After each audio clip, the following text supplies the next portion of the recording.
আজকে আমি এমন কিছু জায়গায় গিয়েছি যেইখানে কিনা আমি এর আগে আমার জীবনে কখনোই যাইনি।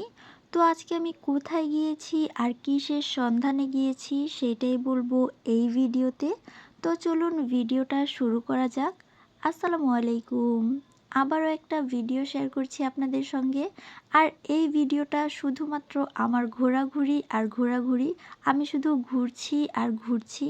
কিসের সন্ধানে ঘুরছি সেটা তো অবশ্যই বলবো, কিন্তু তার আগে বলে নেই আজকে আমি বাসায় ঠিক যেভাবে ছিলাম সেইভাবেই বের হয়ে গেছি। সকালে উঠে জাস্ট আমি একটু চা খেয়েছি, এরপরে মা বলছে বের হওয়ার কথা। তো আর কি করার, এখন তো আর রেডি হওয়ার সময় নেই কিংবা ড্রেসও চেঞ্জ করার সময় নেই। তাই যেভাবে ছিলাম ওইভাবেই বাবাইকে নিয়ে বের হয়ে যাই। আর বের হওয়ার পরেই হচ্ছে আমার চোখে একটা ফুল পড়ে। এইটা হচ্ছে ঘাস ফুল, এটা সবাই চিনে। তো এই ঘাস ফুলটা ছিঁড়ে হচ্ছে আমি বাবাইয়ের কানে দিতে চাচ্ছিলাম, কিন্তু ওর কথা হচ্ছে তুমি মেয়ে মানুষ, তুমি তোমার কানে গুজে রাখো, আমি তোমাকে ভিডিও করে দিচ্ছি। কিন্তু আমার কথা হচ্ছে দাও আমি তোমার কানে গুজে দিই। আচ্ছা পুরুষ মানুষ কি কানে ফুল গোজে? এটাও তো কথা। যাই হোক, এরপরে আর আমি বেচারার কানে ফুল গুজে দিতে পারিনি, কারণ তার আবার এই সবের প্রতি একটু বেশিই লজ্জা। তাই সে আমার থেকে এখন দূরে দূরে থাকছে।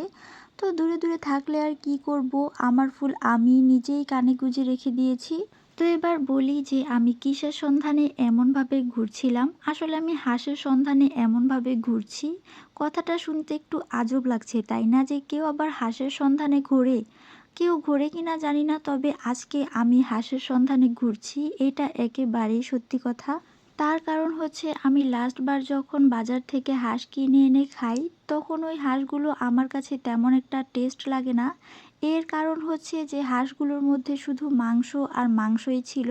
মানে হাঁসের মধ্যে হাড় থাকবে, এটাই তো হাঁসের একটা টেস্ট, তাই না? তবে ওই হাঁসগুলোর মধ্যে শুধু মাংস ছিল। যারা কিনা মাংস বেশি পছন্দ করে তাদের জন্য হয়তো বেস্ট, বাট আমার কাছে তেমন একটা ভালো লাগেনি। সেই জন্য এখন আমি দেশি হাঁস খুঁজছিলাম। দেশি হাঁস বলতে এলাকার যে হাঁসগুলো হয় ওইগুলো একটু বেশি ভালো হয়, যার কারণে আমি হাঁসের সন্ধানে বের হই। তবে আমি তো প্রথমেই বললাম যে আমি এমন জায়গায় গিয়েছি যেই জায়গায় আমি কোনো দিন যাইনি। যেমন ঠিক এই জায়গাটা, মানে কোন দিক দিয়ে কোথায় ঢুকেছি আর কোথা দিয়ে বের হয়েছি সেটা আমি নিজেও জানি না। আর হ্যাঁ, আরও একটা কথা, আমি যে একা একাই হাঁসের সন্ধানে বের হয়েছি এমনটা ভাবার মোটেও দরকার নেই। কারণ আমি তো প্রথমেই বললাম যে আজকে আমি এমন কিছু জায়গায় গিয়েছি যেখানে কিনা আমি এর আগে কখনোই যাইনি।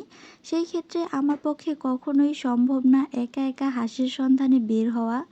তো যাই হোক, যেতে যেতে আবার পাশেই দেখি সরিষা ফুল। তো এখান থেকে একটা সরিষা ফুল ছিঁড়ে আমি আমার কানে গুঁজে নিই। আর আজকে কেন যেন আমার অনেক প্রাণীর সঙ্গে দেখা হয়ে যাচ্ছে। যেমন ভেড়ার সঙ্গে দেখা হচ্ছে, হাঁস মুরগি বিড়াল গরু ছাগল যা আছে সব কিছুর সঙ্গেই কেন যেন দেখা হয়ে যায়। এরপরে কিছু দূর যাওয়ার পরেই দেখি সামনে অনেকগুলো হাঁস। তবে আমরা দেখতে যাচ্ছিলাম এই হাঁসগুলো, মানে মশারির ভিতরে যেই হাঁসগুলো।